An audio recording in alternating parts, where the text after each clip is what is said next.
The Nigeria Extractive Industries and Transparency Initiative, NITI, is advocating the removal of fuel subsidies to free the country's economy from bondage. Oji Obonaya Oji, Executive Secretary NITI, said this at the Stakeholders National Extractive Dialogue 2022 held in Abuja. Oji said the removal of fuel subsidy will reduce the economic bondage, benefit the poor majority, and possibly hurt the few affluent who were currently rich in the subsidy transactions. He also disclosed that the agency would soon release a research policy advisory on the cost of fuel subsidy to the country, adding that the publication will outline facts and figures to reinforce NITI's position on the subsidy removal. Will the total removal of subsidy address the scarcity of fuel in the country and address the crisis in this sector? We're now being joined by Rise Analyst Sam Amadi. Dr. Sam, glad to have you join me on the program, on the news. Thank you. The talk is not a talk of today, now, but somebody talked about addressing the root cause of the fuel problem rather than cutting off the stem, the branches. The root is still there. Well, I mean, sure, the roots, if you like, largely constraint in local production. The fact that we don't have refining capability, and in a sense, also the inflation, the spike in fuel price across the world because of partly the Ukraine war. And so these are the problems. So we are constrained in production. Even if you look at, in terms of what we're earning, our production is less than 1.8, that we have 1.8 million barrel per day, billion barrel per day that we ought to produce. We don't have that. We can't. We do about 1.5. So essentially, the inability to develop local capacity, especially in terms of refining, reduce the cost of production, and then and also have the quantity locally, even if we have to import. And largely we are importing all our PMS. So at the vagaries of the exchange dollar rate. Exactly, and the dollar rate escalates it and all that. So primarily that's the root cause. But then where we are now, that we can't address the root causes because we don't even. Although the printer has indicated that maybe towards the end of this year, next year, we might have some relief with Dangote, Bua Refinery, and Watersmith coming on board, hopefully.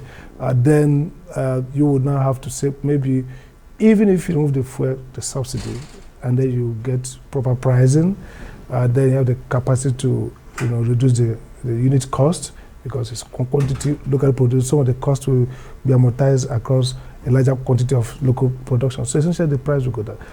You look at the world as a whole, the crisis in Ukraine and all that, the energy cost is rising across the world. But the only problem in Nigeria is that it's rising in a manner that the government is suffering a lot of both fiscal and fiscal constraint. And of course, the deficit is increasing, expectedly maybe June projected maybe 5 trillion at some point down the year, and we're talking about up to 9 trillion in expectation.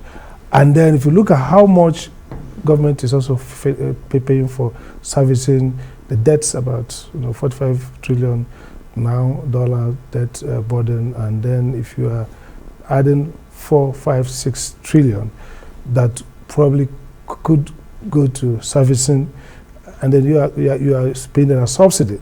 But more importantly is the fact that the states, subnational governments are complaining about fiscal constraints. They are not receiving, and therefore they can't service governance.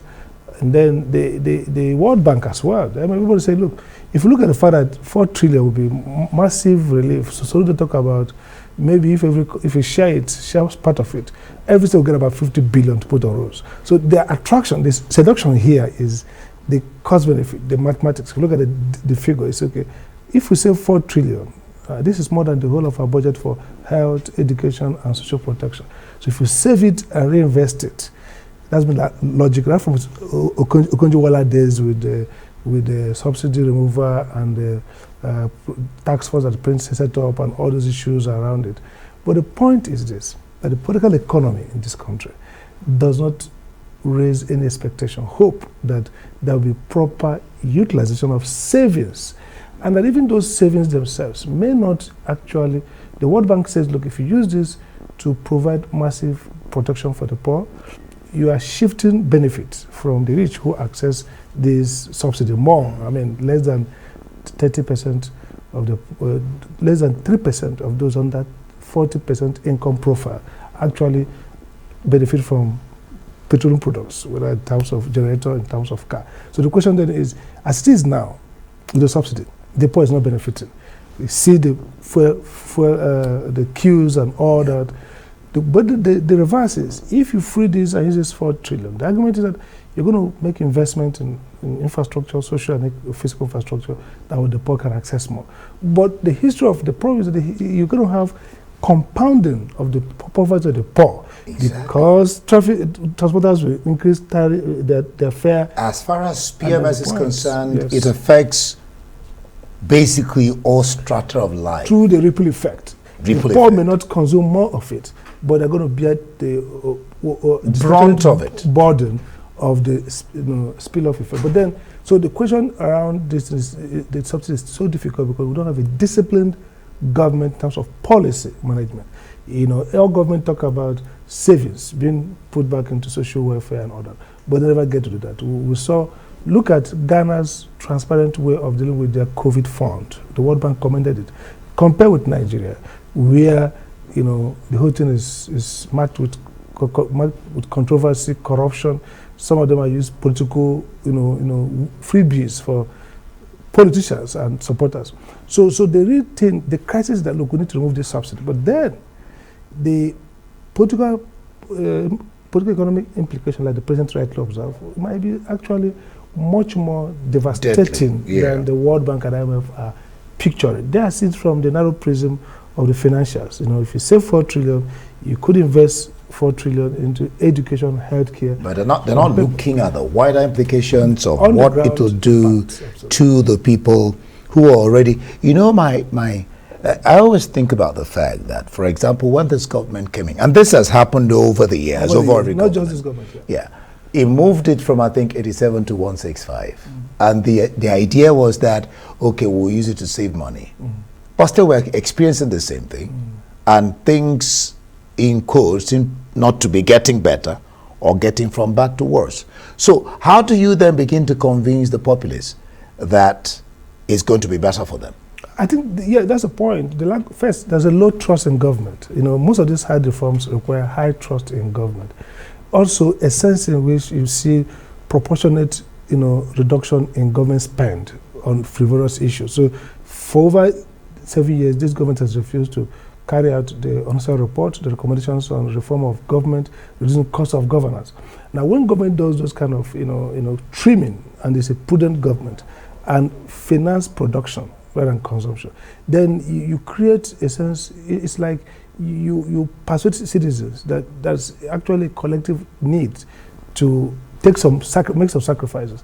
I totally agree that it doesn't make sense logically to say you should be paying 4 trillion, far more than your budget for health, education, everything, to just pay marketers. And those products, some of them smuggle out of the border. Some people ought to pay more, are paying less. And invariably, the border question comes in. I was listening to Sifo, I think that's his name, on the morning show, the Pengasan president. And he was saying, we're not against the removal of subsidy. But the point is, there has to be certain things done. He talked vociferously about the fact that, between you and I talk, how do we, the 6th oil producing nation in the world,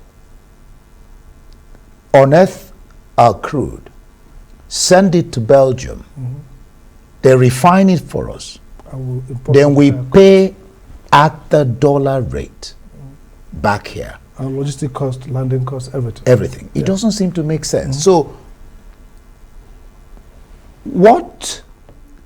why is the middle point? Because I can understand, yes, so much more, but you can't do this without thinking about the populace. You can also not keep it without thinking about the huge The impact expense? on the fiscal. On the government. Yeah. So why is the middle point? I think the middle point would be this. Okay, look at Labour. Labour would argue around why should we, the illogic of taking crude and importing refined products. But again, the debate around what should government do in terms of the refineries. Should we privatize them? Should we rehabilitate them? Now the argument is that, oh, we should rehabilitate them. We should own them as public sector assets. And then we've been paying all the workers there. So the debate is, we need to refine, but should we privatize, sell? I think that probably it's now time to bite the bullet and privatize. But with Dangote and others coming on board, the question will now be, maybe in the next 2 years, we might not have the acute need for refining, government-owned refining capabilities. If you have these private sector refineries, and they can refine and sell to Nigeria, they'll be cheaper. Again, the bigger question here also is, we are transitioning to a new government, and usually, like what Atero I said, maybe there should be a consensus to save the next government, whoever it is, by saying, okay, why don't kick this can down the road as we're doing? You're talking about 9.9 trillion deficit arising from, the subsidy alone, maybe by the end of the year and possibly in 2023. So I think there's a need to really sit back and say, look, we cannot be subsidizing fuel. And if this subsidy is going to public sector, if this subsidy benefits the poor, it makes sense. This is lose-lose on both sides. The poor people are still struggling to get the fuel they're buying from black market. The poor people are still getting inflation rising up. The government has no funding to finance basic things because, of course, their own failures in the other areas, indiscretion. But again, because they're having this 4 trillion to pay out as subsidy. So if you sit back and say, look, either way, blood will be spilled. People are going to suffer. If you don't remove the subsidy, the economy is going to possibly run into very severe crisis. The balance of payment is dangerous, bad. Deficits are growing. At the point in last year, we had about 98% of income used for debt servicing alone. So we might come to a point where we don't have the resources to even pay for personnel costs, and we'll have to borrow again. So is it not better then people say, why don't you remove this subsidy? But I say, look, this price per liter could go up to 700 naira if you remove the subsidy. And that's like hell on earth. Absolutely. Consider the inflation pressure from foodstuff, basic livelihood.